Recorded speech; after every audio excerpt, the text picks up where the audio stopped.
Now, what's up, everybody? You are tuned into the Elks Call, your home for Edmonton Elks fan talk.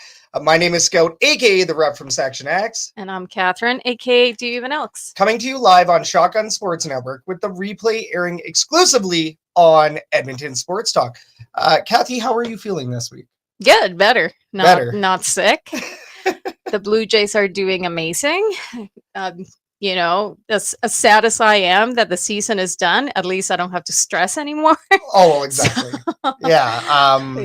Stress, Edmonton Elks kind of goes hand in hand. Stress also, Blue Jays in the World Series goes hand in hand. So do kind of got the game on the side. It's still a 5-1. So if you're tuned into the Elks Call right now, while the Blue Jays are in this game right now, I believe they're in the 7th. So yeah. If you're tuned in here with us, shout out you. Very exciting show up ahead. We can't thank you enough for riding with us. Hit the like, subscribe, and favorite buttons to show your support, as your love means everything to us here at Shotgun Sports. All right, so today's show schedule is as follows. We're going to open up with the More You Didn't Know, where we talk to our guest about a multitude of topics. And then we're going to bring you Kathy's Herd Report, where we talk about the latest news and transactions in Double E Land, and of course that season-ending loss. Mm-hmm. We'll talk about it. After that, we're going to give you an Edmonton sports update, and then we're going to play some Hot or Not. I mean, Green or Gold, our spin on Hot or Not. And then finally, we're going to open up the fan forum, where we talk about hot topics surrounding the Edmonton Elks and the CFL world as a whole. We're interactive, so make sure you blow up the Herd chat. If you're watching live, it's going to be on Facebook, which is the Elks Herd, or on YouTube, which is Shotgun Sports Network. Mm-hmm. All right, let's get into the best part of the show right off the top. This is the More You Didn't Know, where we talk to our guests about a variety of topics. This segment is brought to you by Royal Retros. Save 10% off your order using code Shotgun Sports, all caps, no spaces. They are the throwback kings, and they have CFLPA and CFL inspired merchandise. So go check them out. We love Royal Retros. We know you will too. RoyalRetros.com, code Shotgun Sports, all caps, no spaces. Save yourself 10%. But please welcome to the show, Vanier Cup and Grey Cup champion, former Double E offensive lineman, number 66. Ladies and gentlemen, it is Matt O'Donnell. Thanks for having me on, guys. Appreciate it. And go Jays, go. Go Jays. Definitely big game on right now, but an even bigger guy on our show. So thanks a lot for joining us tonight. Does this time of year give you like FOMO or nostalgia even? Absolutely, yeah. This was always like that end of the season, but playoffs, like make or break. Like usually every game counts. The second you switch to November, that internal switch hits, and you're like, okay, it's time to go on a playoff run here. And like you mentioned, 2015, we went on that run, but for a period of 4 or 5 years, we went to a Western or an Eastern final that many times. So definitely nostalgic, and I'm pretty jealous of the playoff football, but I'll just be comfortably watching from home now. No, definitely. And I mean, we see you out there. We're going to talk about all of this. So we see you're out there still in the community as well and enjoying football as a spectator now. So, once again, really appreciative, man. If you are watching live right now, make sure you get your comments and questions into the show, and we will bring them onto the show. Question number 1, though, we do like to get to know our guests on this show. You're a good old Canadian boy from Comox, BC. But you've been all across the country. So what was the first major sports memory that got you started on the path to becoming a football player? We used to, we lived in Comox, we lived in Chase, Nanaimo. So we grew up 2 older brothers. We used to watch a lot of hockey, a lot of football, a lot of sports in general. The earliest memories are probably going to BC Place and seeing the Lions play. And then shortly after that, I was one of those little Timbits hockey players that got to play in the intermission of the Vancouver Canucks game. So I remember, I was probably still like 6 feet tall back then when I was 8 years old, but they could probably pick me up pretty easily. But those are probably the 2 most fond memories. Yeah, that's cool. And that's always, I love hearing those when the core memories start so early. because that you know that it's a passion, for sports or whatever it is, and that you're gonna pursue it even more. And I know that because for our kids, the core memories are football. And those are the ones that they're remembering right now. So hopefully, fingers crossed, maybe that will continue on as they as they grow. But you played football for Holy Cross and Kingston in high school, and then graduated to playing for Queen's Gales, earning a Vanier Cup in 2009. We said with the first team All Canadian honors for both 2009 and 2010. So, what would you say at that point contributed to your success? A lot has to do with my older brothers. My oldest brother, Sean, went to Queens before me. He played there for 4 years. They had some playoff success, but didn't quite get over the hill. They lost in the quarter of the semifinals every other year. They had a great team, and they always pushed me. They were very competitive, myself and my brothers, but, we'd work out together, exercise together, do everything together. We still do that. He's, RCMP in Leduc, Wetaskiwin now, so I get to see him, every week or so. But yeah, they push you to be better. It always helps when someone's been there before you. Here's the roadmap. Here's where I succeeded. Here's where I failed. Here's where you can do better. But Queens is a great program. They just got a brand new stadium a couple of years ago, brand new facilities. I got to visit out there a couple of weeks ago when I visited for a friend's wedding in Peterborough. Made the trip up, showed the family the alma mater, and got to talk to the football team really quickly. And they just put a smackdown on McMaster last weekend. I made sure to text Andrew Jones that just to remind him. And then, we got semifinals this week coming up. Huge over in Ontario. And I do got to ask, how much fun was it being a part of such a good group, such a talented group of players in the Vanier Cup here? Well, we had, even the teams before us, there was a lot of all-stars and Heck Crichton winners and all that stuff. And then, it was our turn to kind of build on that. And some of those guys, Danny Brannigan, Jimmy Allen, all those guys set records that are still there to this day are there. Dan Village is one of the highest scoring kickers, highest scoring players in Queens history. Danny Brannigan's number one passer, Mike Giffen's number one running back. So guys that I got to play with, they had the wall of records there. And like most of the guys I played with are, 1 through 5 somewhere on there. So it was pretty sweet to see the trophy cases and brought back a lot of nostalgia. Definitely some of the fun days. Oh, it's really cool. You got to be there recently, right? And it's always nice too to get to show your family, get to be there in those environments. And did you get to see any of your old teammates or? Yeah. One of my good buddies who was actually getting married, Chris Ionides, it was his wedding. We were in town for that.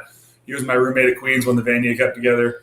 A number of friends and colleagues and teammates were all still close to this day, and they were at the wedding. So it was a good kind of reunion. But, it doesn't seem like it was that long ago. 16 years ago now. Well, Grey Cup was 10, so maybe I'm just getting old.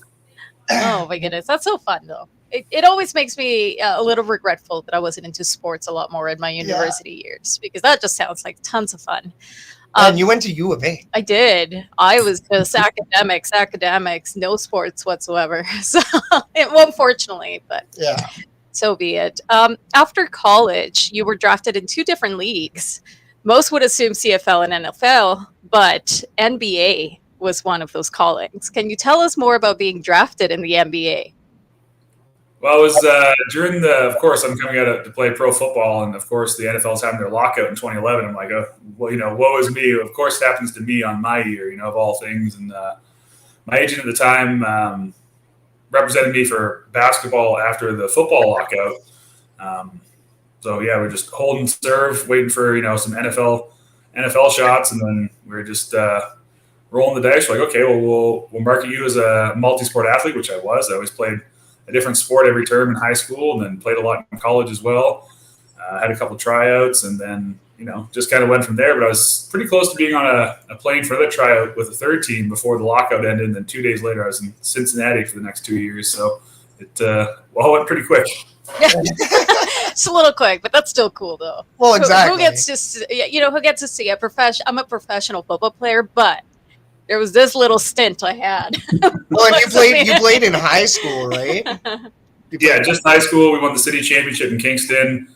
Yeah. Obviously, you get to the college level, your full focus is on football. Seasons overlap and stuff like that. You can't quite multi-sport. And then you obviously work and you have your academics and your training and stuff like that. So it was mostly just focused on football.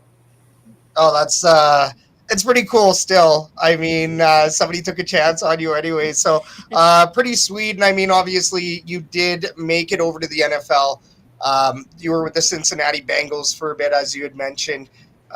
They even signed you to an extension. Unfortunately, you didn't really see much playing time or any playing time during the regular season. So what can you speak on with your experience in Cincinnati? Like, what was that period of time like? I attribute that to kind of my growth period, my learning to be a pro. You're coming out of college where you're managing, maybe a part-time job, and you got academics, and you got football, and then when you go play professional football, it is purely football. Every decision you make is a decision for yourself. You are an organization within itself. Everything you do is about football, how to be better and extend your career. So I had a great mentor at the time, Andrew Whitworth. It's kind of funny seeing him as an announcer now on watching NFL games, but he's a great dude. I was some no-name kid out of Canada, and he mentored me really well, never turned me away, ever offered advice, coached me up. I got some good pictures of him when he used to teach me different technique work and stuff like that during training camps. I still got one or two that are on my phone that are just like, oh, yeah, he's like, you had an all-pro guy who had no problem taking essentially some undrafted schmuck out of Canada, not even their same country, and kind of so I told myself if I ever kind of got to the top of the hill that I'd return the favor. So hopefully I was a good mentor to the guys, the later I got in my career. No, and, that career in the CFL started with the Double E, really. Eventually, the then Eskimos traded for your CFL rights from Saskatchewan, and you began your road to greatness here in Edmonton. So besides a short return to Cincinnati in 2015, you played through your entire career as a member of the Double E. So I think first question here is why Edmonton, Matt? Well, I feel bad for him. Saskatchewan fleeced him in the trade. They got stuck with me, so couldn't get a worse part of the deal there. I ever had to check on who they traded for. I forget who it was, but he must have been a perennial All-Pro or something like that. One of lots of great guys or something. I'm not 100% sure.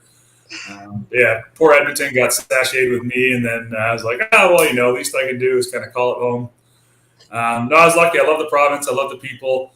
My brother and a couple close friends are out here working oil and gas, obviously. And then obviously met the beautiful wife, had the kids. She's another U of A grad. So she's not the most athletically inclined, more of an academic as well, but so also spells Catherine the evil way with a K. That's how evil way. I like that. Evil way. That's the first time I've heard that. So now most Cathy's are with a C. Listen, that's going to make me self-conscious going forward. No, I'm just going to embrace it. But yes, Edmonton indeed is a place that you call home to this day. You did earn the 2015 Grey Cup championship ring to your efforts. So that's almost exactly 10 years to the date. So how special would you say that team was? Just kind of seemed like everything kind of fell into place. I came back. I think Mike Riley came back from injury a game before me, and he tried to get through a Labor Day win down in Calgary. I think they fell just short. I came back, and then we went on a bit of a run where, whether it was offense, defense, special teams, whoever needed to rise the occasion to win, we won a game, whether it was 14-10 or 42-39 or whatever happened. We just amalgamated and went on a run. Obviously, we won 8 in a row in the regular season, got the bye week, hosted, whooped that team from down south in the finals, and then hoisted the Grey Cup in Winnipeg that year. Oh, so good. Poetry, like you'd mentioned. And I mean, that season started in Fort McMurray. Which it's obviously special to me as that is my hometown, but it was, you guys were displaced a little bit because of FIFA Women's, and then of course there's so many injuries. You guys were crazy to watch out there, James Franklin and Jordan Lynch. That was crazy, and I mean those were great quarterbacks, but of course you got to work with Michael Riley, which is cue for everybody to take a drink on this show anytime I mention Michael Riley. But once an episode, every episode. Yes. But I do have to ask, what was it like holding the line for Michael Riley? Like, that leadership factor and, the warrior status that he holds. No, he definitely made sure we earned our paychecks. He liked to hold it and take the deep shot, so we had our work cut out for us. We had a great offensive line. Mike was a great quarterback.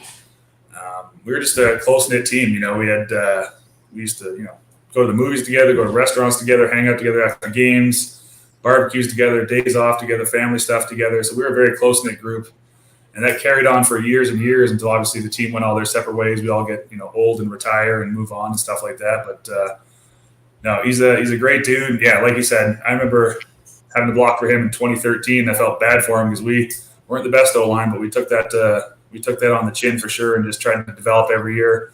Added a few key pieces in 14 and 15, and then that O-line rocked and rolled from probably 2014 to 2017 really well. Oh, yeah. I've heard the stories. I've heard the glory. Legends. I actually didn't start watching football until about 3 to 4 years ago.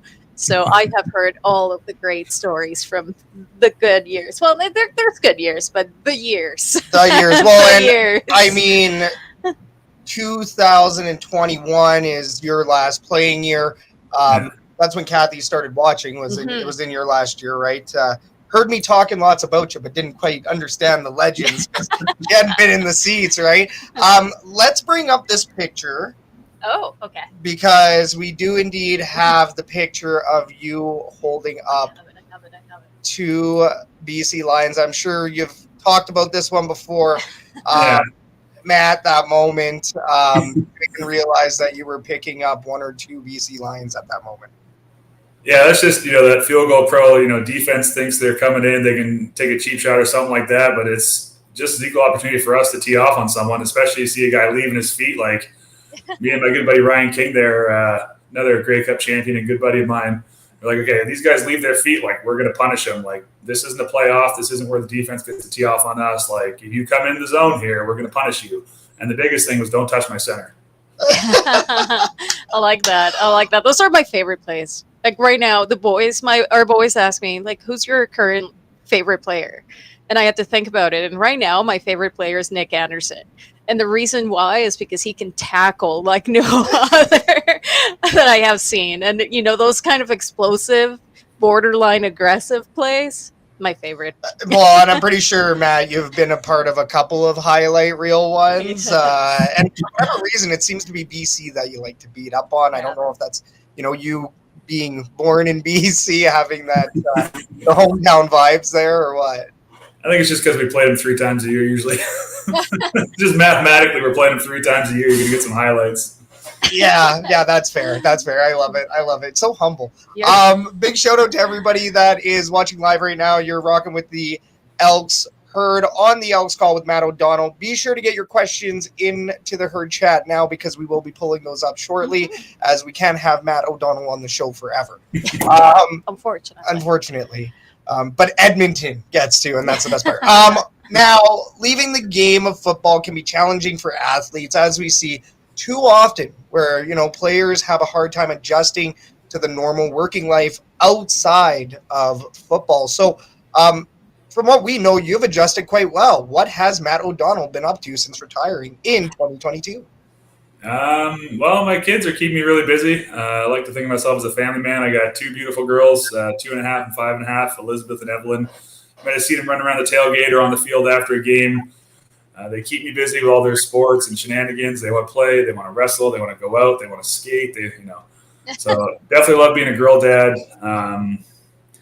I think after 11 years, I was pretty ready to be done. 2 years in the NFL and 9 here in town. The COVID year, canceled season kind of put a narrowed focus on life after football. You're like, well, football's still here for me right now, but we don't know where it's going to be moving forward at the time, right? And there's rumors of canceling the league, canceling this and that, and with COVID lasting forever.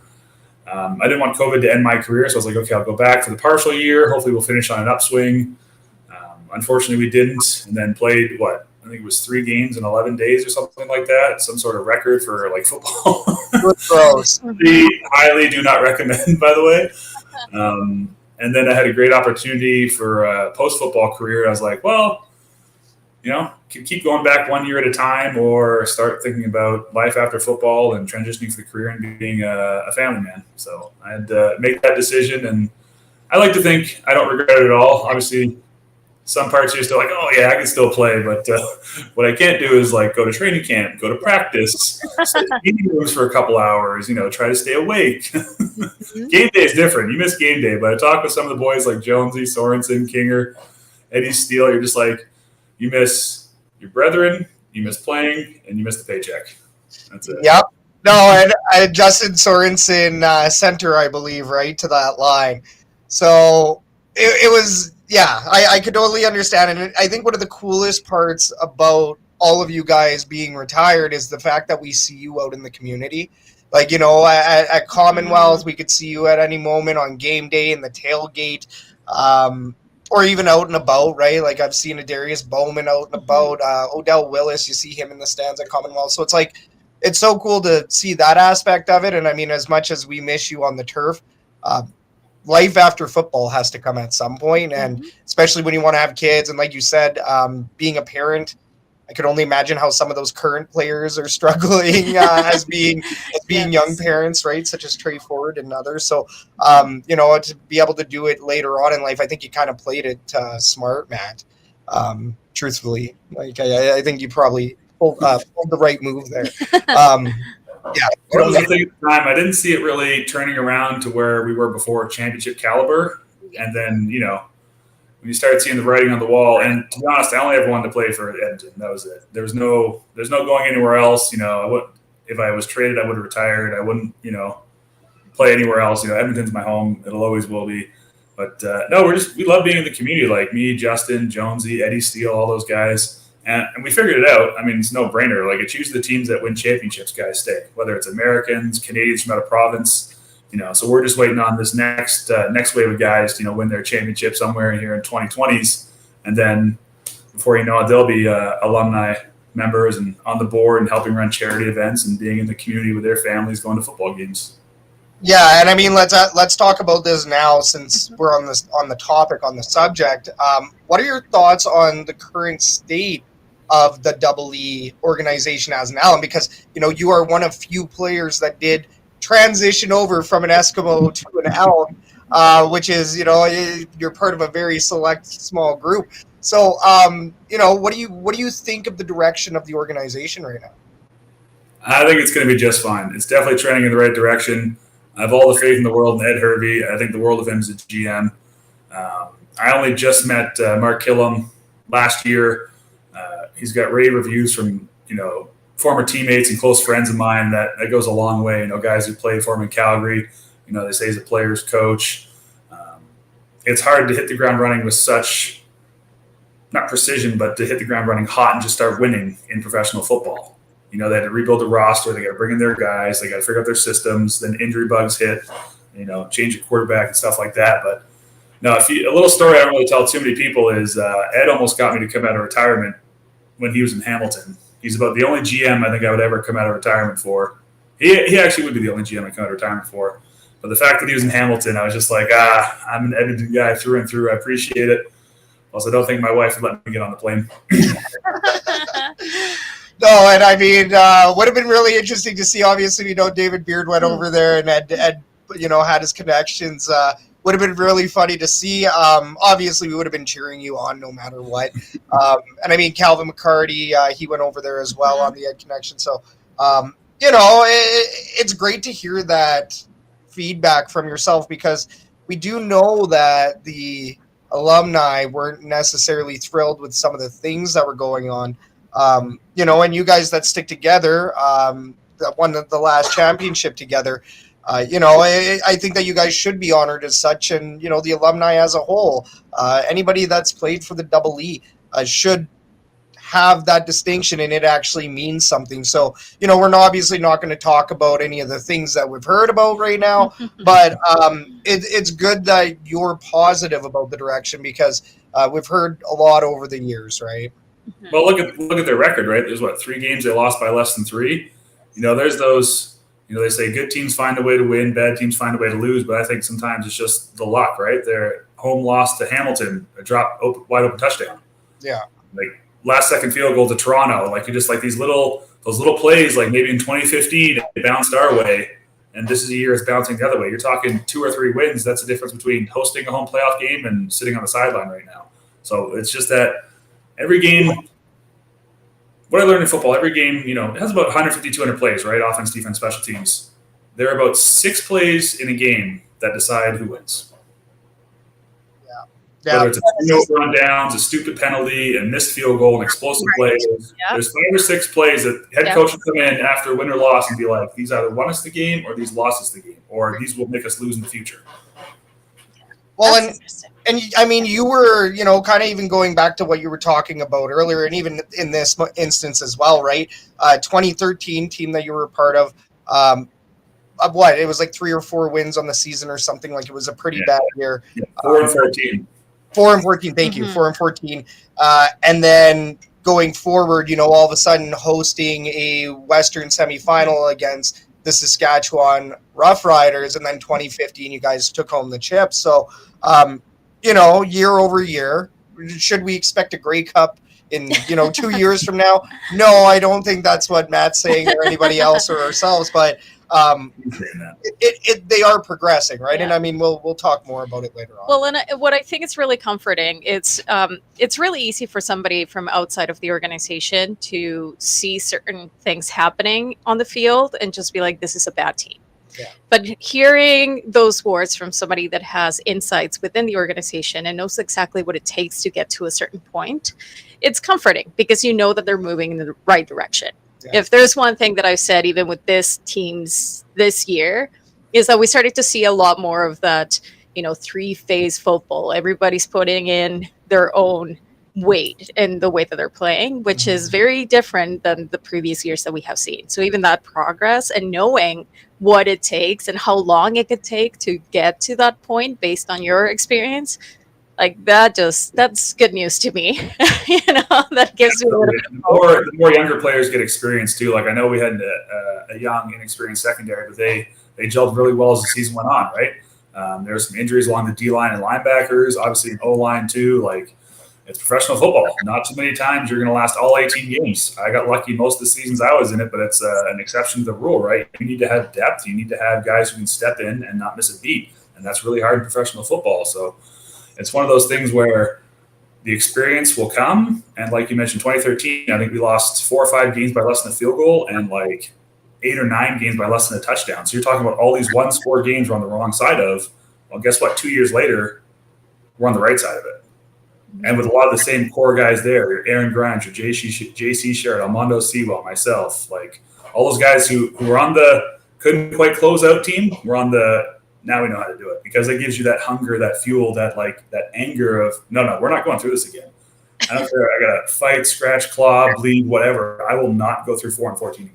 So sometimes losing is the catalyst to winning. You gotta hate losing, right? Is that how it works? Yeah. No, that's crazy. And I mean, we've talked to Odell Willis about it as well, and it didn't seem like there were drastic changes year over year for you guys to get there. So, very, very cool.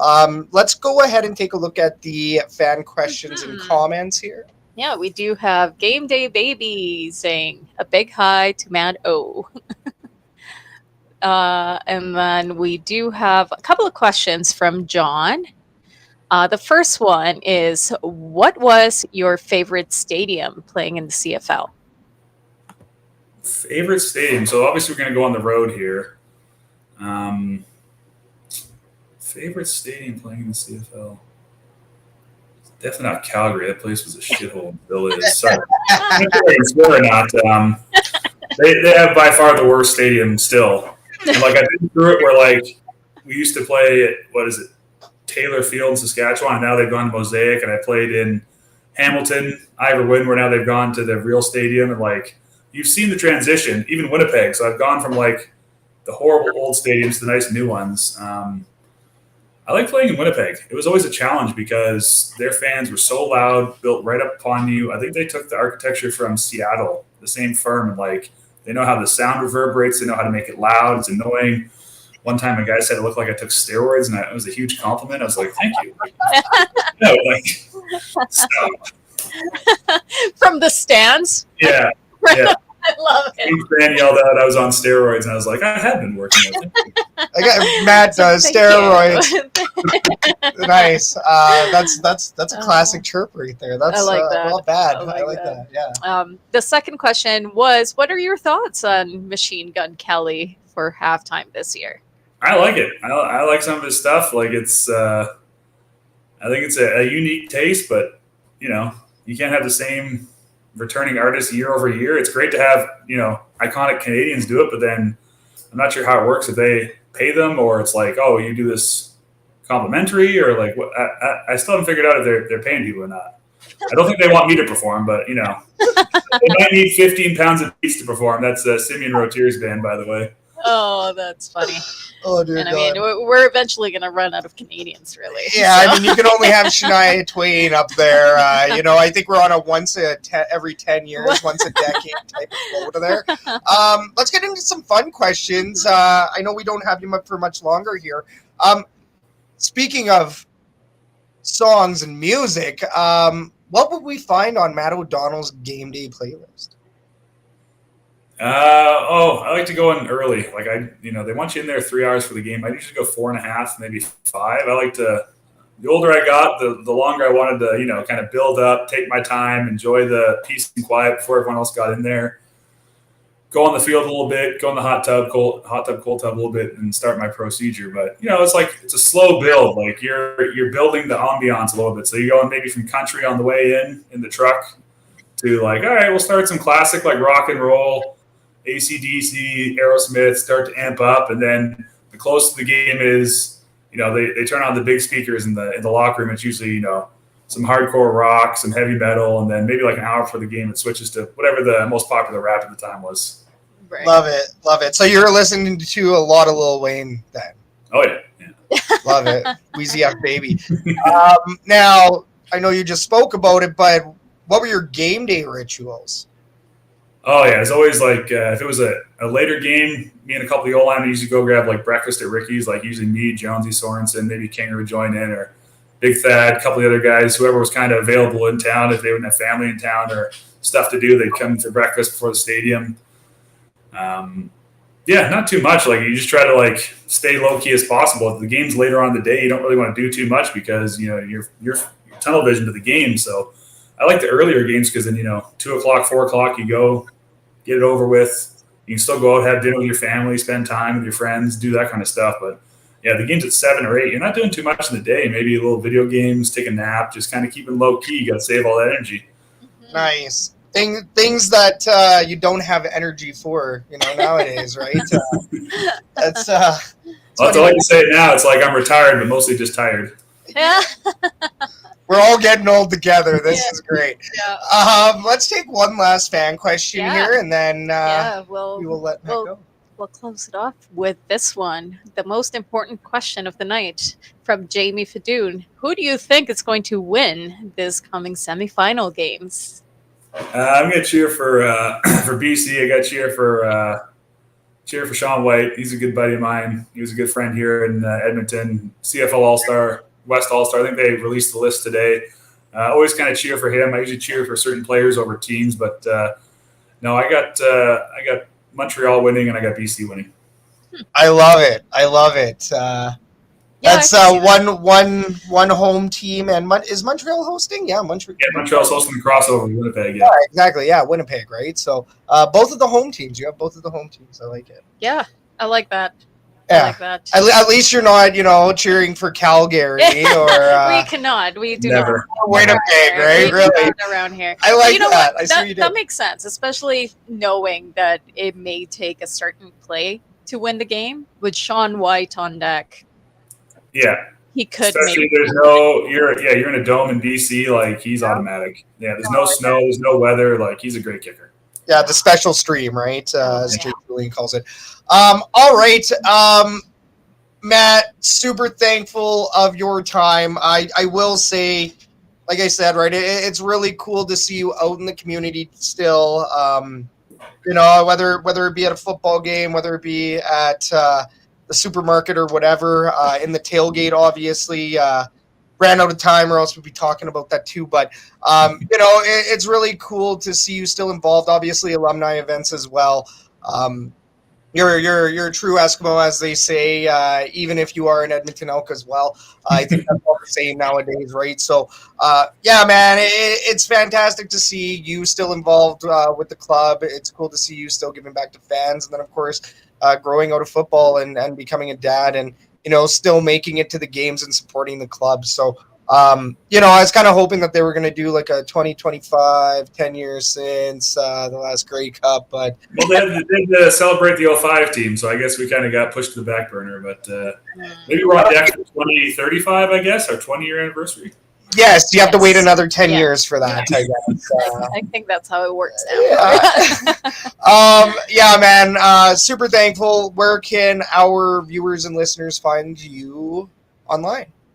I don't have much in the way of socials. I got Facebook, which I never use. I'm not on Twitter. I'm not on Instagram. I'm a lame, boring person. I got LinkedIn for work purposes, but yeah, if you see me on the street, come say hello. We'll chat football. We'll chat whatever, and yeah, that's about it. I love it. I love it. That. I will also say one of the most shocking transformations is seeing an offensive lineman in retirement when they're not packing on like tons of pounds. I think when I saw you like the first time post football, I was like, "Whoa! I think that's Matt O'Donnell." Like, I think this man has shed a pound or two.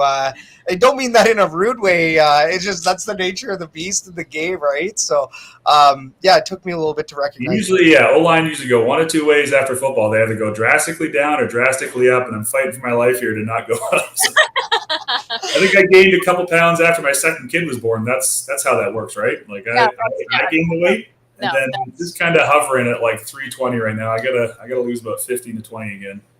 And see, that's what happens. You hit like past 30s, and it's just a downhill from there. You start an office job, and you're just that's not too many steps. Not getting paid to work out anymore. I got to drag my butt to the gym solo, and that's like we said, right? We're getting old together, and it's definitely affecting my midriff as well. So, this was fantastic, Matt. Can't thank you enough for this tonight. We will let you go, but I'm sure that we'll see you again. Maybe not soon, but we'll definitely see you next year at the tailgate. And I don't know, if there's another event, maybe we'll see you before that. Absolutely. You might want to give them an update. I think it's 6-1 Jays, bottom of the ninth, so it's looking good. My man, I told you that I was focusing on this, and I've been trying not to peek over. So thank you very much, 6-1 Blue Jays. You heard from Matt O'Donnell. Let's go Blue Jays. Thank you so Appreciate much. It all. Thank you. Good night. Cheers, man. And that was Matt O'Donnell, number 66, formerly of your Edmonton Elks and Eskimos. Like Matt said, it's 6-1 Blue Jays. Crazy. That was an awesome chat. Yes. He's got like a really good, like a drier sense of humor. Like, it's hilarious. Very much like that. Sometimes I find that people that have like not a dry sense of humor, like they will use humor and it will go over my head in some ways, or I feel awkward about it. Yeah. So that was great. This was great. Oh no, just fantastic. Sorry, we are all slid over here. I didn't even realize. So that's on me. But yeah, once again, thanks a lot everybody for tuning in. Big shout out to Matt O'Donnell for joining us tonight. I will say, I think that there's a really good chance that we're going to have a string of 2015 Grey Cup champions on this show. Going to go on a little streak, just like the Double E did back in 2015. While they were, 8 in a row in regular season, and then, of course, Michael Riley returns. That's a drink, everybody. Oh, my goodness. Yeah, see, to help them. Yeah, the dog whined. That was hilarious. Good sound effects. Once again, big shout out to you, the viewer, the listener. This is the Elks Call. You're rocking with the Elks Herd here on a lovely World Series Blue Jays night. 6-1 Blue Jays. But I think we got to talk about a loss that recently happened. We have to. Let's dig into Kathy's Herd Report here, where we talk about recent news, transactions, and everything else. Today's Herd Report is brought to you by the Rouge, White, and Blue podcast. Oz and Joe have you covered on the latest happenings in the CFL from across multiple borders. Americans talking Canadian football. Rouge, White, and Blue only on Shotgun Sports Network. Let's get this game over and done with. We're what, at the bottom of the ninth? Bottom of the ninth. Bottom of the ninth, 1 out for the Blue Jays. But dang, I was gonna be like, oh, maybe I can get this done before the game ends, but I don't think so. We will celebrate afterwards to have something happy to think about, and not necessarily this game. So, but I'll be brief. We got to talk about it. There's a few things that we need to talk about that happened in the game for sure. So let's get on with it. As our dear friend Len said to me during the game, this game was poop. Yep, that's it. Let's move on. No, we do gotta talk about it. But seriously, I don't think I myself have seen such a bad game before. No. Like maybe I have in the previous year, but that's certainly not this year. Not even at the beginning of the season. Mm-hmm. So not sure exactly what happened. If it was the locker room, if it was just bad luck, but this game was toxic. Well, and I mean, I think, the team started to get a little bit more beat up, but even the last drive of the game kind of indicated their intentions, right? Well, and a lot of people were like, oh, they sat a whole bunch of starters. No, 5 starters. Starters. It was just 5. So. Yeah. But you also had so many injuries. It was more like 10 or 15 starters were missing from the game, really. Once you stack up all the injuries over there. Anyways, I'm just playing devil's advocate. But at the same time, it's like, was it enough for them to have a showing like that? Like, even if you don't have your starters. Well, and Mark Killam did say, I think everybody also said they wanted to see better for the fans that showed up, despite the fact that everybody kind of knew this was going to be a bad attendance. Right. I think there was Blue Jays World, or not even World Series, or was it World Series? At that point, I can't remember.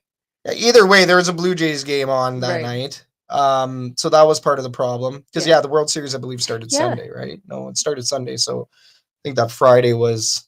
Yeah, we were watching closely. Seattle, yeah. Anyways, but everybody wanted to see a better performance from the Double E. Mm-hmm. The fans, the coaches...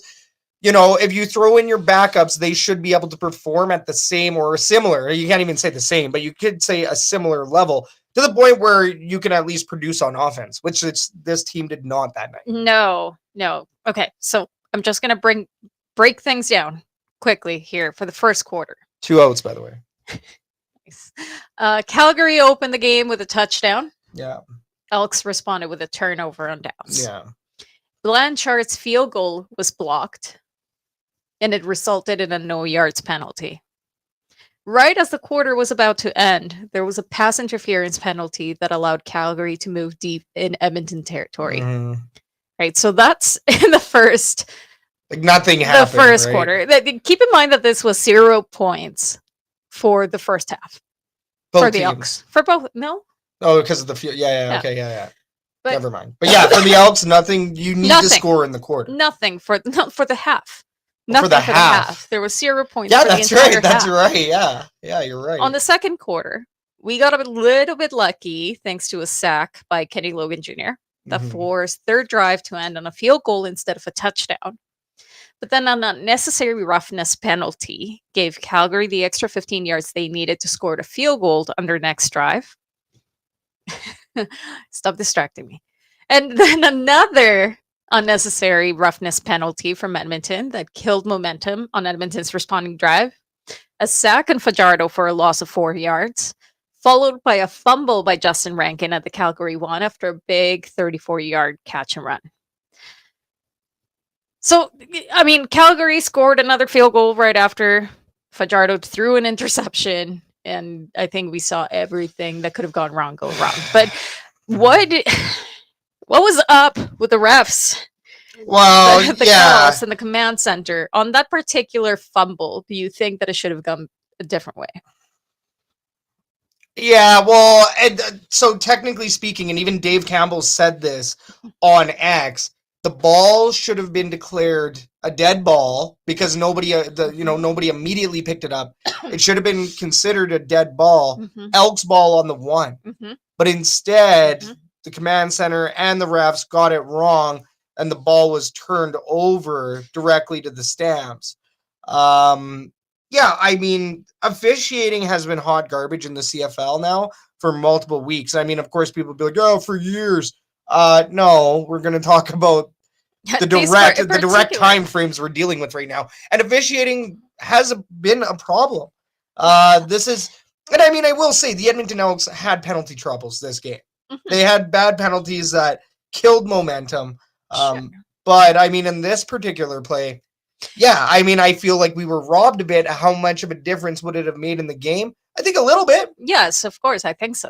I think a big difference. Yeah. Like, I was extremely confused as to what happened. But the one thing that I've noticed just lately that I hadn't noticed at all, even at the beginning of the season, is the involvement of the command center. Yeah, and I mean, you haven't really seen that for years, No. and the command center should mostly be in play for the last 2 minutes of the game, right? Well, you want and then, to of course, review. challenges, right? Challenges. Review plays. But for safety purposes, I get it. But if you throw the flag, you throw the flag. If you don't throw the flag, you don't throw the flag. And all of that should be decided on the turf. All of those kind of things. Now, if it's a challenge flag, yes, bring in the command center. But yes, the command center has been screwing it up for years. As the Moj says over in BC, or the Moj, up in Fort McMurray, they're really screwing it up in somebody's basement. In the command center in somebody's basement up in Fort McMurray. Screwing it up. We talked about that, but I mean, and we even saw one of those, right? Like the phantom flags or the phantom penalty calls that were like, where did that come from? Yeah. Right? It wasn't called. It was after the fact, and I just think that this 100%. I think Justin Rankin thought that it was a dead ball because it was called a touchdown, and if it hadn't been called that, he would have picked it up. Exactly. or it would have just been a dead ball. Well, yeah, it was whistled as a touchdown. Yeah. He ran in, and I mean, he dropped the ball, but here's a lesson, though. Don't drop the ball. No, but even if you do, pick that thing up immediately after. Don't leave it up to chance, because that's exactly what happened. And he was about to go pick it up, and he had already thought he got the touchdown because everybody signaled and this and that. The ref was signaling. Yeah, touchdown, exactly. So what do? You don't feel like you don't have to pick up the ball. Did the ref signal touchdown? Yeah, I'm pretty sure. Okay, we'll take a look, but I'm pretty sure it was signaled as a touchdown, and that's why we celebrated. Yeah. Once again, we celebrated hard. But if it's challenged at that point, and a player doesn't immediately pick it up, and it's not a touchdown, the ball is declared dead at the one. So either way, right? It should have been different. I think I was extremely confused when suddenly Calgary had possession and it was going the other way. But before we proceed, we do got to quickly acknowledge this one, and we are done acknowledging the Blue Jays. They won it, ladies and gentlemen. Wait. Nice, and they're back in Toronto. And they can win it. The World Series is going to be won in Toronto. It might be the Blue Jays. It might be the Dodgers. But the Blue Jays are one win away. Touch them all, Vlad. Touch them all, Vlad. I can't wait for it. Oh, my God. The calls. We're going to talk about our plans for now, October 31st. I don't think we're watching Jason on Friday night. we're watching Jace. Not Jason. Yes. But anyways, let's talk about the rest of this Double E game. But once again, a big congratulations to the Blue Jays, one win away. Yay. But yes. Sorry, my throat is dry. Let's talk about the second half. A little bit better, but still bad, not going to lie. Edmonton finally found some momentum in the third quarter. Yeah. During the first drive, the Elks got on the board with a long 51-yard field goal. Cody Fajardo then led a sharp touchdown drive, highlighted by a 27-yard run from Jalen Calhoun, and capped off by Calhoun's 9-yard score. Vernon Adam Jr. was sacked a couple of times. Yeah. Once by Maga Clements and another by Tariq Johnson. But that was pretty much the end of their luck. The fourth quarter definitely turned into a defensive grind. Field position battle. Yeah. Edmonton struggled to sustain drives. Tyrell Ford had an illegal block penalty. There was a holding penalty. Fajardo had a couple of sacks. There were multiple punts, including one that was blocked. And all of that kept them pinned deep on their own end for much of the quarter. Calgary had several chances to put the game out of reach, but couldn't finish, including a couple of turnover and downs inside the Edmonton 10-yard line. But it was enough for them. Calgary's early lead and steady defense really secured the victory as time expired with a final score of 20-10.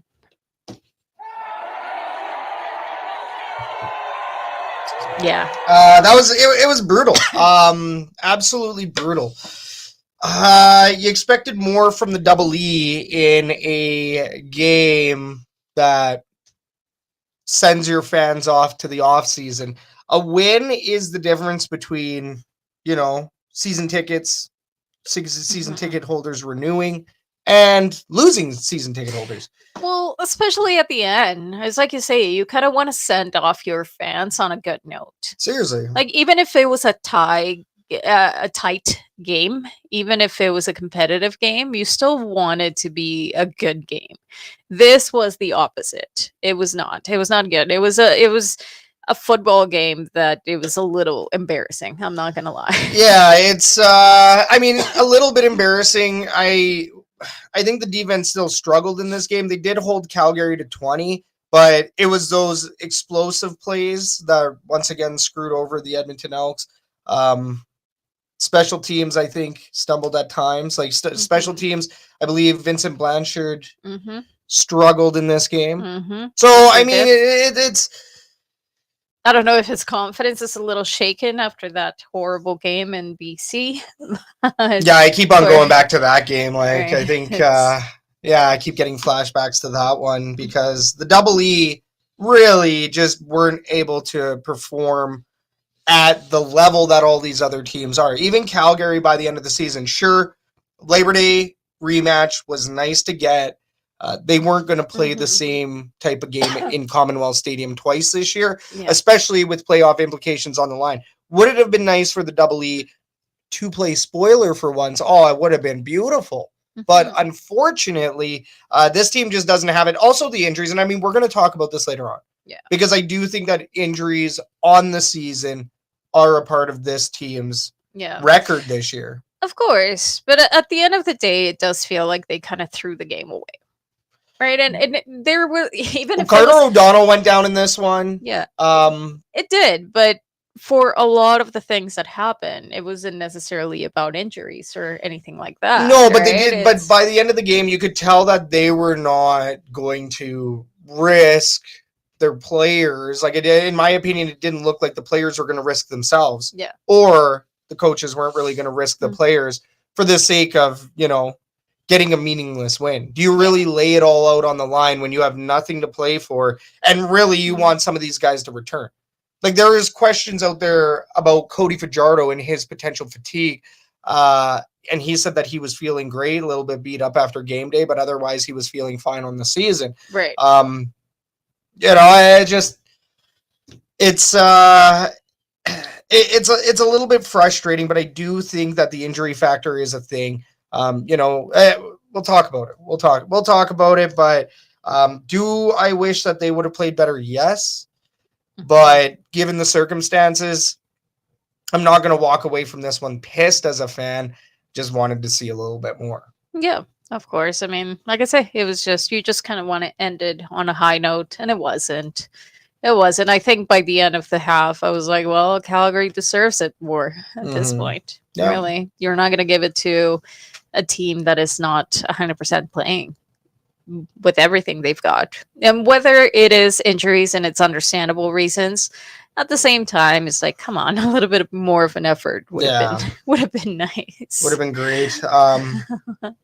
Way she goes, 20-10 loss against the Calgary Stampeders to finish the season. Of course, there are going to be questions this season, but I think this season ended with more answers than questions. That starts with our first transaction of the offseason.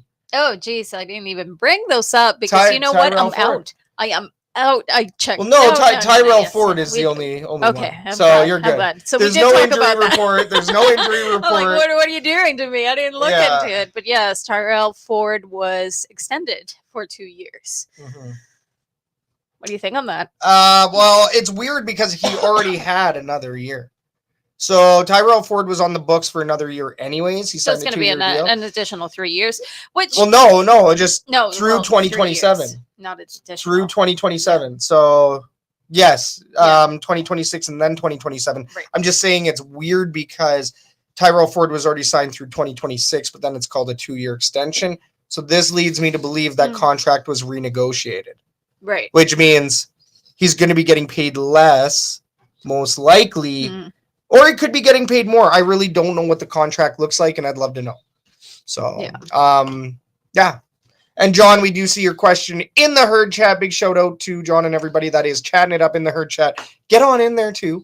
But we do see your question, and we will answer that one in the fan forum tonight. Mm-hmm. All righty then. Yeah, I guess we don't have any players to watch. We don't have any of that. No, so we'll be keeping track of the playoff situation. Yeah, the Elks Call will be returning on a weekly basis. Sorry, I didn't mean to cut you off, but I think I know where you were going with that. The Elks Call will be returning every week until the Grey Cup is awarded, and then I believe we have one final show to recap the Grey Cup and chat with all of our fellow fans for the last time. And then we will have the holiday special, which I don't know if we're going to give that one away, but I think we have another one that we can give away. We're going to give away some signed memorabilia. We're going to give away some Double E goodies, general Double E stuff. Not that we have laying around or kicking around, but things that we kind of have planned to give away anyway. So, yeah, it'll be fun. Holiday special. Guest is unconfirmed, but I think I have a good idea of who I would like on the show. So we'll talk about that. But yeah, no. So yeah, I think this is like what our third or fourth last show on the season, on the year as a whole. And then we will go over to more of a monthly or more of a special show, and we'll do the best of as well. So yeah, I mean, like that's a Double E season.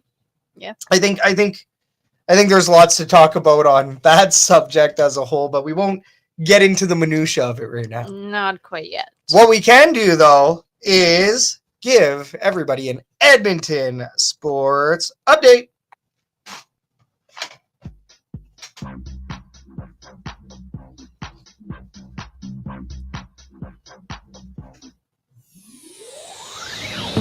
Your 7-11 Edmonton Elks were defeated by the Calgary Stampeders by a score of 20-10 last Friday, ending their season with a loss. Today, however, the club did announce that Tyrell Ford has signed an extension through 2027. U of A Golden Bears struggled this season, only posting 2 wins through 8 or 9 games. They head into the offseason with more questions than answers. The 9-4-1-1, or as we should now say, the 10-4-1-1 Edmonton Oil Kings are staying hot. They notched another win tonight in their visit to Lethbridge to face the Hurricanes. Puck drop was at 7 p.m. Mountain. Your 5-4-2 Edmonton Oilers are keeping their head above water with wins. Last night, a 6-3 victory against the Utah Mammoth. They'll host the New York Rangers tomorrow night at Rogers Place. Puck drop is at 7 p.m. Mountain. And don't forget that Love Pro Wrestling has events every month, with their next event featuring the Clandestine Wrestling Society on November 27th. And then the main event on November 28th, with tickets as low as $10. You don't want to miss out. And don't forget to check out our new Edmonton Oil Kings fan hub, The Royal Line. Find them online at The Royal Line on most social media platforms. We're the Elks Herd. You're up to date.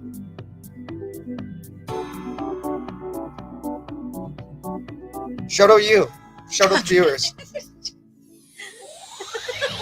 You're rocking with the Elks Herd. This is the Elks Call. We're thankful to have you on the show. I'm rocking with the music. I'm vibing out here. I even nailed it. Bring it back. No, we don't need to. Okay. Yeah, once again, a big shout out you, shout out the viewer, shout out the listener. You're once again rocking with the Elks Herd. Okay, why don't we play a game? Okay. Let's play a game. Let's play green or gold.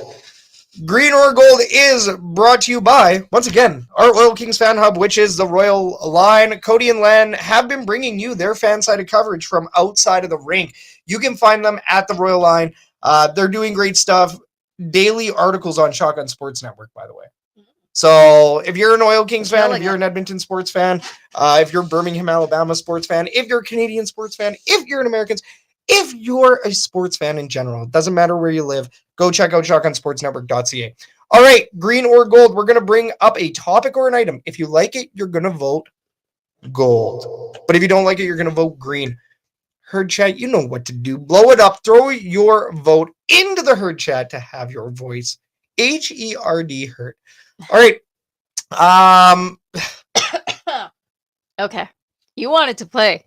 Keep going. Yeah, this might be easy. Yeah. We'll see. The second question's a little bit more trickier. Sorry. All right, ladies and gentlemen. First question here: is it green or is it gold? 2027 Grey Cup in Saskatchewan. Green. 100%.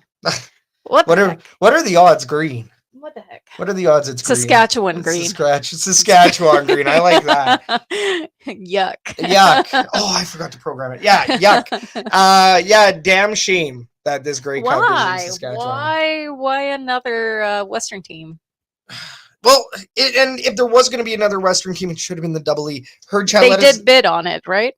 The Double E did. Let's talk about this for a minute. So yes, as per Morley Scott, 880 Chad, he believes that the Double E did indeed bid on the 2027 Grey Cup. However, it went to Saskatchewan. Why? Well, I guess because they believe they're going to make more money in Saskatchewan. Well, I mean, it's kind of a little bit more in between. A lot of probably is a little bit easier for Eastern teams to travel to Saskatchewan. Aren't they going to be doing that anyways? Well, Toronto for sure. Well, and what's no, interesting? That's 2026. Never mind. Well, that's World Cup, but then they're going to be used to that travel. But yeah, I don't know. That just feels weird because as far as I knew, it was always kind of going back and forth between Western and Eastern, but there was no bids from the Eastern teams. Well, and I think, maybe. That's what I saw. No, that's what I read. That there was, I think it was Mike from the Turf District. Okay. I saw a comment that he made that Saskatchewan and Edmonton made a bid for the 2027 and there was no Eastern bids. Crazy. Big shout out to Mike at the Turf District, by the way. Love that man. So that's interesting. That's an interesting thought. Why wouldn't they? Well, because Montreal needs the big O. You can't host a Grey Cup at McGill.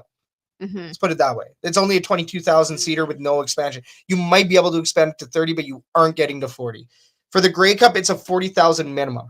So that puts Saskatchewan, Winnipeg, BC Blaze, Commonwealth Stadium, in Edmonton. BMO can be done, and you would think that with the renovations, they might want to show off or display their new renovations at BMO.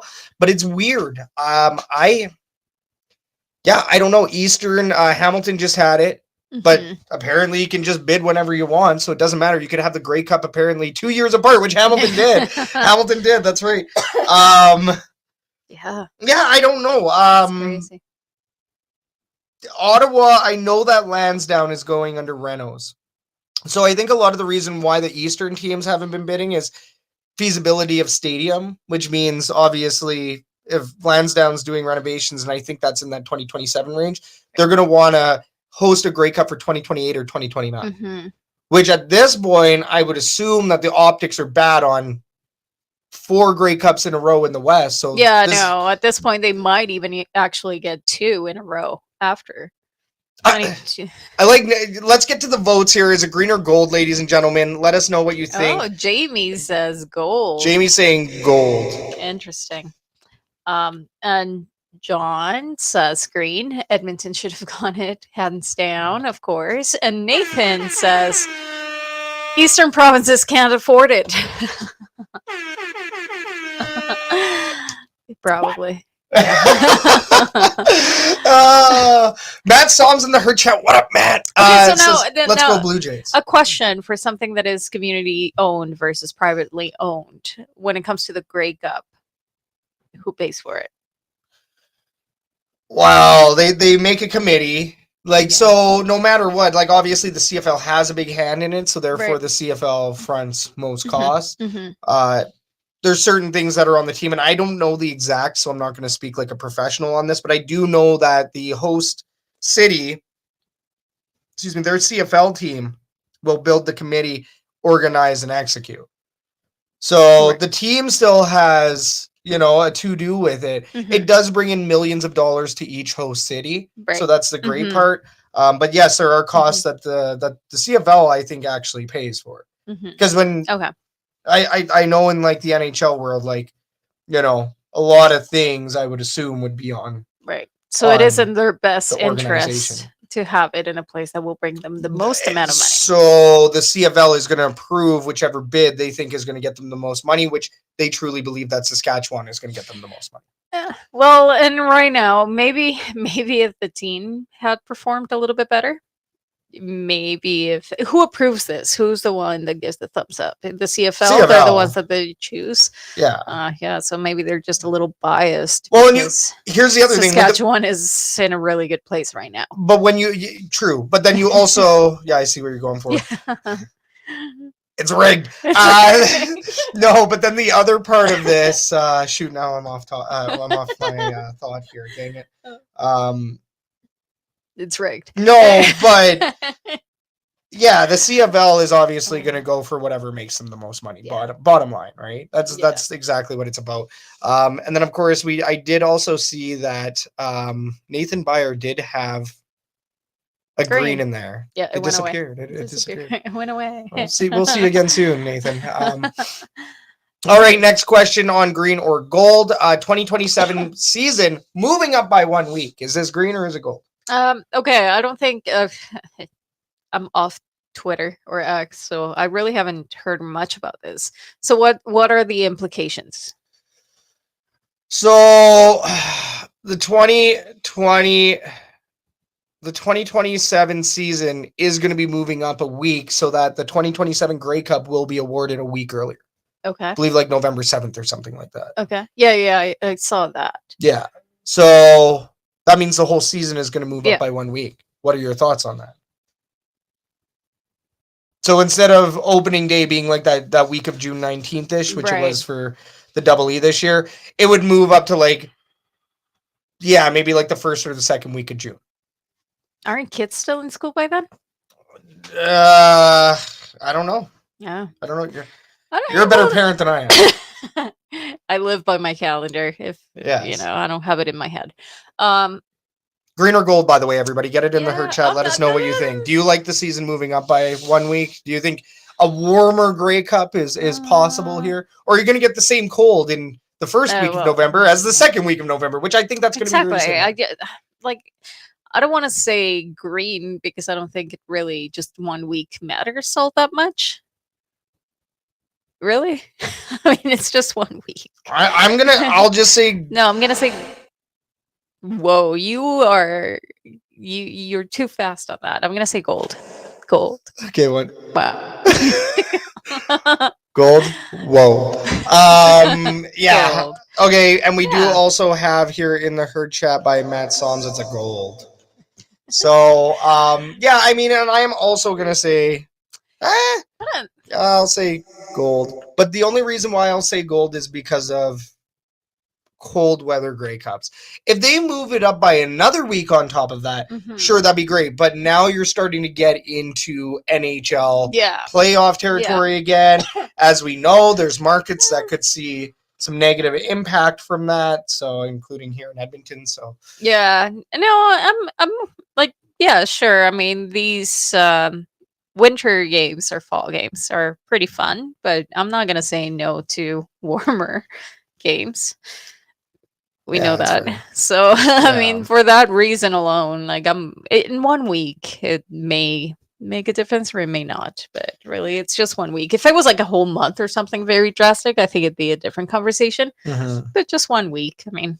I think it's also, I mean, it will screw up that NFL window for players. So players are usually coming back from the NFL, Right. you know, right as Labor Day is happening, which now I guess your Labor Day games won't change, right? But now Labor Day games will mean more. The rivalry is real. Now, if you're pushing it up, the rivalry games are going to be a lot more intense because now you're really fighting for playoff position. Yeah.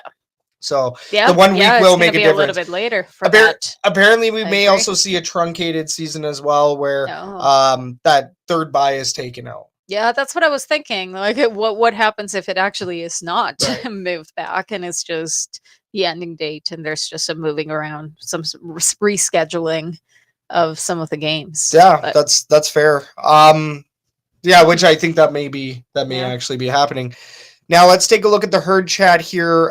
We have Jamie Fadoon saying gold, and then John Kirby says green. Wait, green. No echo. Green. I just wish it was moved up further so we didn't have Grey Cup in winter, start the season in May, end the season Thanksgiving weekend in October. That's a concept. Maybe we can talk about that on a later show. Yeah, that'd be very different. I think that would get some reactions for sure from people. Yeah, no, we'll talk about that one later on. Matt Soms does also say we lucked out with the weather this fall. Yeah, I think we did. I mean, it was like plus 10 or something. Yeah, it was beautiful. We had some beautiful fall games. It was nicer. I think it was like plus 15, plus 17 that Friday. Yes, it was really nice. I think it was just the second to last game that we had that was really bad because it was windy. It was rainy and windy. Chili cook-off against Winnipeg Blue Bombers. We won against the Winnipeg Blue Bombers despite how cold it was. Yeah. Probably one of my favorite wins. Yeah. One of my favorite wins in Commonwealth Stadium. That was probably the worst weather that we saw the whole season. Totally. So, no, except for those rainy days, the one that they pushed it back. That was a weather delay. Because of thunder, Thunder. So that was a bad one because of rain, but it wasn't that bad. Yeah. I mean, I do think that weather impacted around 3 or 4 games this year. Didn't have as many bright and sunny games as I'm used to. So I don't really recall many of those this season, but either way, I do think that, getting back to the question, green or gold, obviously I'm going to say gold on this. The season moving up by 1 week, it'll make a slight difference on that.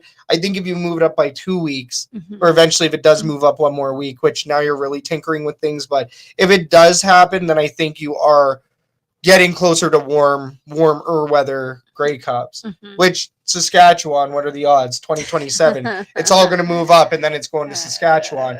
And Lord knows how cold the winters are out in Saskatchewan, out in Virginia. So, very interesting. Okay, thanks everybody for participating in Green or Gold. And for our final segment tonight, bring back the fan favorite. This is the fan forum. This fan forum is brought to you by Argos Fancast. What was that accent? Going country. Join Clay, Will, and Sir Doug as they give you the latest from Argos land right here on Shotgun Sports Network. All right, in this segment, we're going to talk about the hottest topics surrounding the Edmonton Elks and the CFL world as a whole. Herd chat for the last time tonight. Blow it up. Get your comments and questions onto the show. We're also going to be picking up some questions as well. So if you ask them, we may be able to get them on the show. There's a pretty good chance. Let's do it. Question number 1.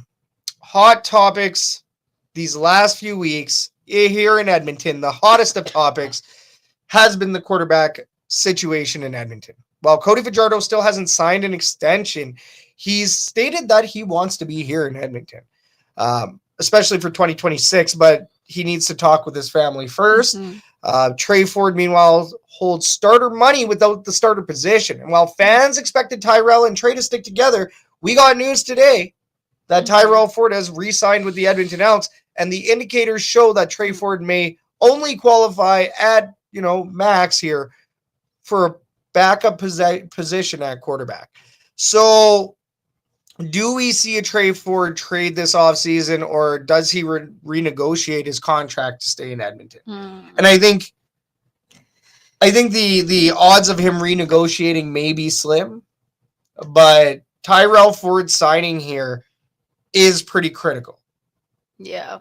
Not to him, though. No, Not no, much, but I mean, but for the team moving forward, sorry, I Yeah. should have said Tyrell Ford signing here is critical, but taking a look at the Trey Ford scenario, Mm. that doesn't really, the two sides don't really affect each other. Like, No, I don't know why fans really thought that Tyrell and Trey were going to move together. no, no.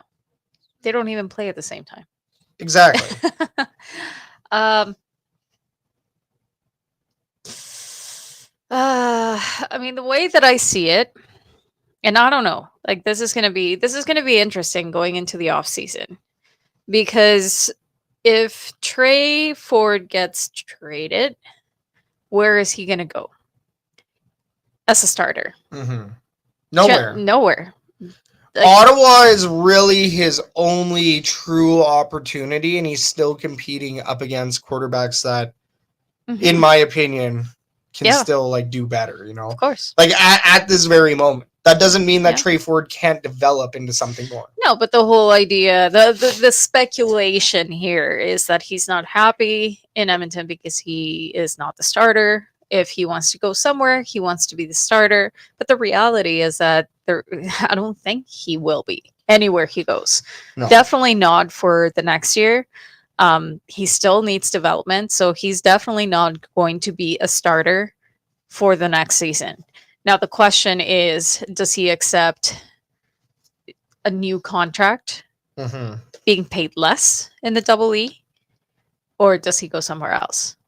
And the way that I have seen it, just once again, pure speculation, just from everything that we have seen and we have heard, is that I kind of feel like it would be better for both parties if he went somewhere else. Well, and the language surrounding all of this, Mark Killam has stated that, and we broke that basically. Like, I mean, we listened to it and then we talked about it on the show that night. Next day, of course, our favorite non-shotgun sports media outlet is 3 Down Nation, and of course they were all over it the next day. Of course. Much like the Ed Hervey comments about linebackers being replaceable, right? 3 Down, all over it. But I will say, getting back to it, the language, Mark Hillam did state that he will be a great CFL or a quarterback. He has a future in the CFL, is what he said, right? Maybe not verbatim, but and then on top of that, Ed Hervey had also stated that him and Trey had a great conversation and understands that, maybe his opportunities are better elsewhere. Maybe, maybe you need a fresh set of scenery. Maybe you need to see if the grass is greener elsewhere and this and that. But the Edmonton Elks also don't appear to be trying hard to retain him. Now, we don't see what's going on behind the scenes. Yeah, we don't. It's a lot of hearsay. It's a lot of speculation. We really don't know what could be happening. We don't even hear from Trey Ford much himself, right? He keeps to himself a lot, and we know that, whether that's his agent or just himself, he does. So I think it's really hard to try to figure out exactly what would work best for both parties, but just based on what I have seen, I would say that it's better for both Trey Ford and the Double E to part ways. Well, and I mean, you put it eloquently, but I want to see him succeed as a player. I've had no ever, ill will. Sure, negative and critical about his play at times, that's fair. I think as fans, that's what we do. But we've seen it before, though, that sometimes a different environment works better for the players. Brings out a better player. Yeah. Right. And I mean, few players can be consistent wherever they go. Geno Lewis is one of those. Yep. Like he still put up numbers. He still did his job, albeit aging. But Geno Lewis is still doing his job. Kenny Lawler can go anywhere and do the thing. There's certain players that can go anywhere and they can play fantastically. And I also think it depends on the position, for sure. I think with quarterbacks, you have a little bit more on your shoulder. Way more moving parts. Way more moving parts, 100%. Yeah. So I think that there's a lot, right? It can go down to the locker room. Like, maybe he doesn't get along with people. Well, how about we talk about this real quick? And Herd Chat, let us know what you think as well. We see some comments in there. But if Trey Ford gets traded, what failed Trey Ford in Edmonton, or how did the Edmonton Elks fail Trey Ford? And I think it's a little bit of column A, a little bit of column B. How did Trey Ford let the Elks down, and how did the Edmonton Elks let Trey Ford down? Because I think that there is a two-way street on that topic, or that subject in particular. Did Chris Jones kind of squander him a bit? Yes. Was one of the biggest mistakes in Trey Ford's projected path, was one of the biggest mistakes making a rookie learn off of essentially a rookie in Taylor Cornelius to the CFL game. Yes, that's a problem. Did the Edmonton Elks, never truly have an offensive coordinator that's dedicated to an offensive plan, dedicated to Trey Ford? Sure. You could say that that's another letdown, right? Yep. Trey Ford also was injured a lot. Trey Ford, struggled to find momentum week in, week out as the starting quarterback and the backup quarterback filling in at starter. Did he get this team more wins than the other quarterbacks in MBT, Taylor Cornelius, Jared Daggy? Sure. Right? He does have that upside that is amazing, but this year was about finding the floor. And, 4 to 6 weeks, we saw the digressions of Trey Ford and his game and not being able to find that read. Sure. Did the Edmonton Elks let Trey down with a bad offensive line? Sure. Did Trey Ford fail to adjust in those weeks and found himself off the starting roster? Yes. It's a back and forth between Trey and the team. And unfortunately, this is the way that it's gone, right? I'd be thrilled to see him come back as backup and learn more off of Cody Fajardo. Because really, he does need to learn off of a proven vet just a little bit more in order to really nail down his game. But 3 coaching regimes can't all be wrong as well. We're talking about people that get paid hundreds of thousands of dollars in certain cases, such as Chris Jones, to figure out Trey Ford and to play him and to make him successful. And I mean, Chris Jones's ego is pretty big. He is a kingmaker, but I don't think that he's specifically going out of his way to wreck a guy's career, which he maybe, I don't know. But I think biggest thing is to make himself look stupid in the process. He has a pretty big ego on him, and he made himself look stupid on a couple of things here in Edmonton. Now go to Jarius Jackson. Jarius Jackson sat him. He made comments that were very similar to Chris Jones. Him and G-Roy, right? G-Roy Simon, who is still at that head. So now you bring in a completely different ownership, president, GM, head coach. You have 4 layers there. The top layer signed him. Next layer approves whatever GM Ed Hervey's going to do. They sign him to a $400,000 deal or whatever for 3 years. $400K each or around there, right? I don't have the specific numbers, but you take a look at how this has gone, and they've finally given him that chance, and unfortunately it didn't pay off. You got to move the $400,000 somewhere. Yeah. And if he renegotiates, which is kind of what I think Tyrell Ford may have done as well, with the announcement of a 2-year extension, even though he was already under contract for next year. Same deal for Trey. If he does re-sign for another year or whatever, he's not going to be making the $400K that he was. And some of that money needs to go to Cody Fajardo. Yeah. Even if you flip those, like it's hard to justify what Cody Fajardo is making right now over to Trey Ford. So really, where does Trey Ford go? Where do you trade him? Who's going to take on that salary?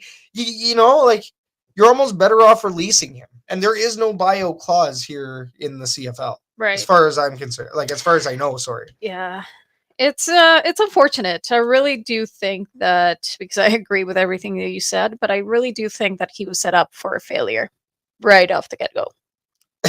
Right off the get. And with Chris Jones. But even the way that they ended up putting him into the games and kind of shaping the beginning of his career. Right? Because the reality is that for a little while before he got severely injured, they started putting him on a pedestal that people recognized, the fans recognized. Right? And that I think that also shapes the development of a player, that they think that they are better than they actually are, that maybe his ego is a little big and he thinks that he doesn't need as much development as what the coaches are telling him. And this could just be a matter of maybe doing things at the wrong time, right? Instead of putting him as a starter position, like you say, under another rookie, like maybe they should have brought somebody else in. Oh, if totally. he wasn't ready for that. But right? but here's the thing too. Also with the whole MBT scenario, they didn't bring in MBT as a backup and let Trey Ford fail himself. Instead, they immediately signed MBT and made him the starter, even though they were telling Trey Ford that they were going to make him the starter. Mm-hmm. And I mean, I think part of that was to calm fans down. I think another part is they did believe that Trey Ford was going to be the starter, but then I think that as an option opened up, which was MBT, who was playing down in the UFL the year before. But that's just USFL, it. Sorry. Why would you make a rookie the starter? Well, I mean, at that point, Trey technically wasn't a rookie, but why would you have an underdeveloped quarterback going in at starter? Not technically a rookie by the number of years that he's played, but just by the development that he at that point, sure. Yes. And like we said, once again, right? They brought in MBT and immediately made him starter. Well, then why did Chris Jones say that Trey Ford was going to be starter? You know, so they also toyed him a bit. Yeah, it's I think he was just set up for failure. I think so. In the way that everything happened, I think that there could have been a way better approach to Trey Ford in his development. Instead of throwing him to the Wolves, have him be injured, but get better, throwing him at the Wolves. Injuries are on Trey Ford, though. No, for sure. But with his scramble plays. But at the same time, it's just that you're throwing him to the Wolves and expecting that he's just suddenly going to do magic on the field and just be absolutely great with no faults. That's not how great quarterbacks develop. No, but he had already had, at that point, he also had a full year to learn from MBT. So I'm just saying, like, I mean, the opportunities to develop him, like Chris Jones actually kind of did try in that sense, also was trying to better the team. Let's take a look at the herd chat here. Game Day Baby does say, even if Cody stays, the offensive play call is not working. Might be onto something there. Ken Shapka. And then, of course, he also does say, my dream is Trey stays. EE gets a new offensive coordinator. I think it's a common one. Jordan Maximic did not do the greatest this year. Yeah, my dream is a new OC. Yeah. I think Trey should go to the UFL. That is John Kirby.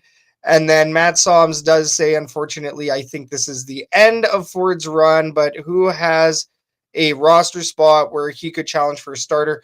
And that's the thing, right? Like, if he gets traded anywhere, the contract will be renegotiated. Yeah. So at least in the CFL, that's very common practice. Somebody gets signed somewhere, contract gets renegotiated, player officially signs with that team, which is what Cody Fajardo went through. No, but I think what he's saying is who is he going to challenge to get that starter position? He won't. That's the thing. Ottawa is the only place. If he goes to Hamilton, which is what Jamie Fadoon is saying here in the herd chat, if Trey goes to Hamilton, at least he might have a year of learning behind Bo Levi, who's getting a little long in the tooth himself, but the guy can still ball. Yes. Unfortunately. He sure can. Yeah, we know that. We know. Randy McDonald here in the herd chat. Great to see you last week, Scout and Kathy. Great to see you all the way up from Calgary, Randy. Always great to see you. We will miss you at Grey Cup this year, but we hope you have a couple of libations for us. All right, fan forum question number 1 took that took a while. Let's get on to fan forum question number 2. Wait. Before, what if Caleros retires? And that's where people. Okay, let's jump back into this one. So, Randy, what'd you do? There was speculation on Tyrell and Trey going to Winnipeg. Right, Tyrell Ford made a decision for himself because that's the way life should work. Of course. I'm happy he's staying here. Now, if Caleros retires, that would put Trey Ford in another really brutal scenario. Mm-hmm. Right? No, of course. No, because Strevler's also injured, and I think he's done. Like he might be done. Well, there hasn't been Has there been signs? Has he hinted to No. retirement? No, he hasn't, right? No, that's no. still So Claros, yes, year Yeah? over year, he talks about it. Yeah, year over year. year over year. For the last couple of years, he's been like, "Yeah, I got to talk to my missus and got to figure out what I'm doing here." You know, it's always tough to come back. So a lot of people believe that Zach Claros is on his last year now, right, in Winnipeg. Well, what if you trade? I think we'll see, depending on how the end of the season goes for Winnipeg. Maybe that will be a deciding factor. It could be. Now, I mean, I would rather have Trey Ford back up Zach Claros and try to get him back on track in development. And then you have Trey Ford the next year, because that's what Mike O'Reilly and Nathan Rourke did back in the day. Everybody take a drink. Jesus. Had to. Okay, let's move on to question number 2 here. Last question of the night. The Elks have shown progress between the lines, but their record is the same as last year, 7-11, flat loss to end the season. Do you think that the Edmonton Elks finish in a better position if there weren't so many injuries? And I mean, just off the top, and I wish we had the total 6-man in front of us right now, but Stephen Dunbar Jr., Zach Mathis, Jake Serezna, Robbie Smith, Matt O'Donnell. Whoa, Carter O'Donnell. Matt O'Donnell was alive and well here tonight. But Carter O'Donnell suffered an injury in this last game. Nick Anderson, Niles Morgan. Yeah. That's to name a few. Yeah. And I think we have a couple more. Yeah. So yeah, I think injuries definitely played a part. If this team was healthy, do you think that this team would have made it forward to the playoffs? I think so. Yeah. Yeah. I mean, think about it. A lot of these players were cogs in their positions at the start of the season. And the start of the season didn't start so well. But then a lot of these players were injured, and look at the team and how they supported when a lot of these injuries were there, right? Like, it was still a very successful team, in my opinion, even without some of these key players. There was a lot of next man up. And I think the other thing as well is that taking a look at the linebacker corps specifically. Linebackers. Holy. Brock Mogensen. And who else do we have in at linebacker that stepped in and they were amazing? Get the name off the top of my head. But yeah, Mogensen was good coming in relief. Shaylin Garnes. The defensive side of the ball for the next man up mentality wasn't half bad. They actually continued to improve every single game, in my opinion. You saw that. So that was defensive line bringing sacks when they couldn't buy a sack earlier in the year. It was great to see. So I think that's why.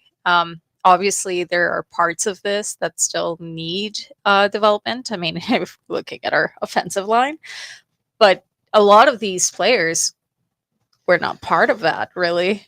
No, and like the offensive line did get better. I do think that there is necessary changes that need to happen on that line, right? The quarterback needs time. But what I mean is that the offensive line, even though they got better, they weren't necessarily struck by a lot of injuries. And they were relatively healthy. And that's what their progress looked like, and that's what it was, right? But when we're looking at other positions, and you take key players and they still manage to play great, like, just imagine. Yeah. Well, I want to say Martez Ivy also got injured on that last game. I could be wrong, but Carter O'Donnell was definitely, he is indeed adding to this team right now, which is great. I think for next year it's going to be really exciting to see what he can do with a second year of CFL under his belt, or at least double E football under his belt, going into his second season next year. But as far as the injuries go, because I would say this team missed Stephen Dunbar Jr. a lot. Yes. Zach Mathis, sure, you do miss him, but to have that vet, to have that guy that really knows how to catch the ball. Niles Morgan too. Ooh, and he's got some question marks on his head this season, which really sucks. We love Niles Martin. That's a lot of money. But those linebackers balled out. But yeah, I mean, and you know what? Now that I think about it, and I completely agree with Game Day Baby over here with Ken, it's that I don't think so because the offense did not really progress. So, but he's not wrong. But I do think that wide receiver was lacking. Oh my gosh, anything on the offense. How many balls would they have caught as opposed to or not dropped? Yeah, seriously. Or not dropped. But yeah, no, I think they would have done better in certain aspects. In other aspects, like I say, just because of the the offensive line didn't really change much. That wouldn't really matter. But Brett Boyko got exposed quite a bit this year, I will say, which I hate.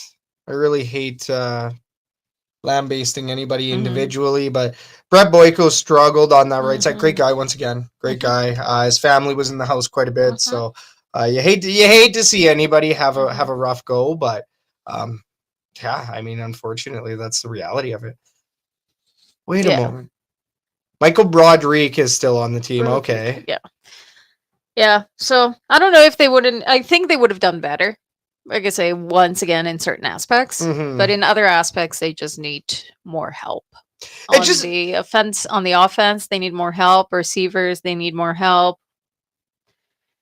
Coordinating, they need more help. Yeah, offensive coordinating for sure. But I will say it is pretty crazy the linebacker story this year. Joel DeBlanco was who I was thinking of, who stepped up in the next man up mentality. Right. And Ativa Malga-Clements, I believe, had player of the week or player of the game. Yeah. So Ativa Malga-Clements, he paid off. You know what? I still expect more of DeBlanco. But he did all right. He did all right this year. Yeah. He did have some weird critical misses. Yeah. Where he could have had a quarterback.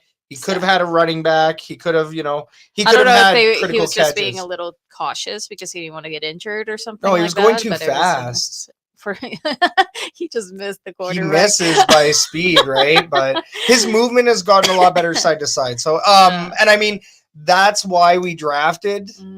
But that's just it, because we drafted him. He was number 1 draft pick. But now we see why. But you expect more. This was also his first year even starting, because last year we only saw him on special teams. Yeah. So this is his first year actually starting on the defensive side of the ball. That's true. And he did make strides. Yeah, he did. I think it was one of those circumstances that you just expected a little bit more. That's why I think I was personally very surprised that they decided to extend Tyrell Ford, seeing his performance this year, that it wasn't necessarily it was okay.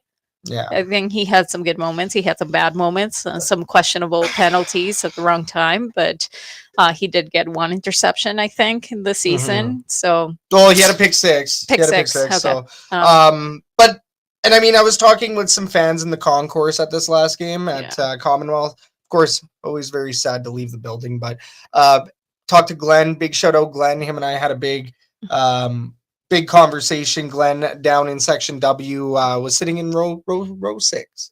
So big shout out, Glenn, who actually flagged me because he's a show listener. So always love that. Let's just give a little round of applause. But then I was also talking to another friend of ours, Sinjin, and who is also a show listener, and we were talking about everything: the Ford brothers, injuries, offensive coordinating, XYZ. And a big point that he made was that without a true number 1 wide receiver, how do you expect the offense to roll? Like, how do you expect Jordan Maximic to rely upon anybody? We were even out Curly Gittins Jr. in this last game. We were relying on the likes of OJ Hilaire, Calhoun, which is somebody that we'll talk a little bit about. He got a touchdown. Well, Calhoun was also good in preseason. Do you remember that? No. Jalen Calhoun? I'm pretty sure he was in training camp, I want to say. And he made a couple plays, and he was part of that group of, okay, JJ Lapp can catch a ball. Will they keep him? So I think he ended up landing on the practice roster, and I want to say he got elevated. I just don't know exactly when that is. But I mean, Calhoun, he might have a future. You might be able to develop him. You need to also be able to find, hunt, draft, sign these guys that might be fringe players elsewhere, but can make the big plays. Ed Hervey is notorious for finding good wide receivers. He definitely didn't show his skills off this year, but I think next year it's a little bit more promising. Yeah. It's just like you do need a true number one wide receiver. Yes. I truly believe in that. Yes. Let's take a look at the herd chat here. We really missed having a number one wide receiver from Randy, and then also says start the season better, otherwise you're playing catch up the rest of the year, which is what plagued the Double E. Let's talk about another argument point is Cody Fajardo. If he had started the season, we would be in a playoff spot right now. Flip side of it, we needed to find out the floor on Trey Ford. Yeah. So anybody that's, saying that, which it is a very valid point, if the Double E had started Cody Fajardo, I don't think that we're talking about the season end. At the same time, Trey Ford, the fans wanted to see Trey, organization wanted to see Trey, had to find out how low that flow was. Right. We found out. So very, very necessary. Do we have a question here? I think the only question that we had was right at the beginning of the show that John asked. There is a new turf that they're putting in.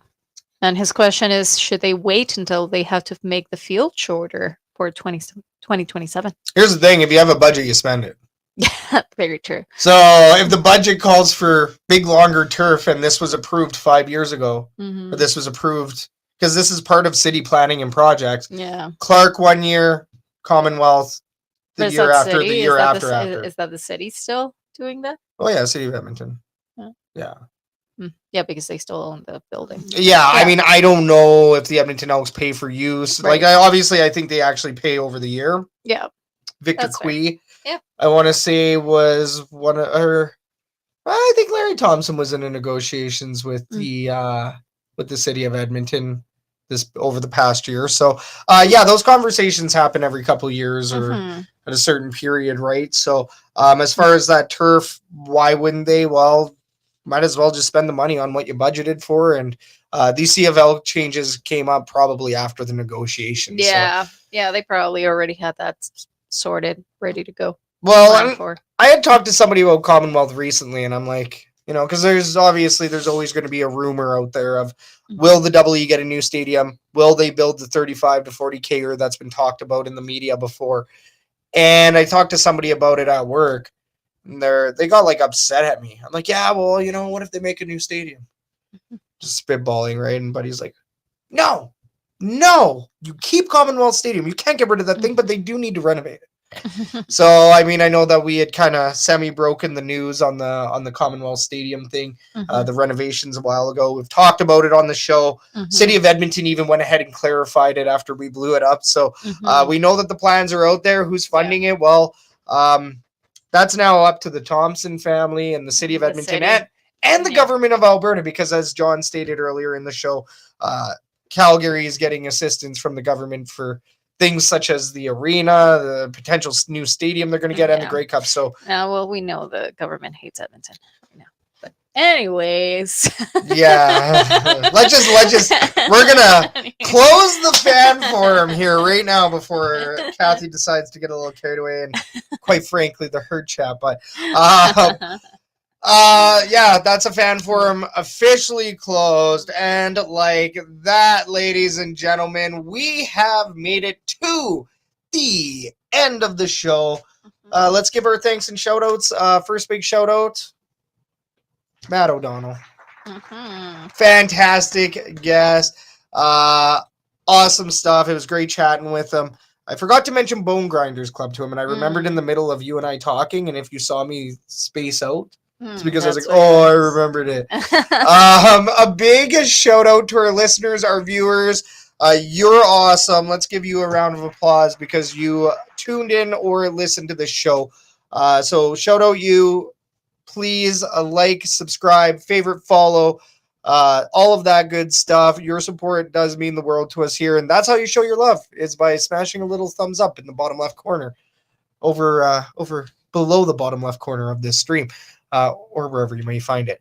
And then, of course, if you are listening to this show. You're listening on TuneIn, iHeartRadio, Edmonton Sports Talk, or wherever you get your podcasts. And if you're watching live, that is at the Elks Herd or Shotgun Sports Network Limited.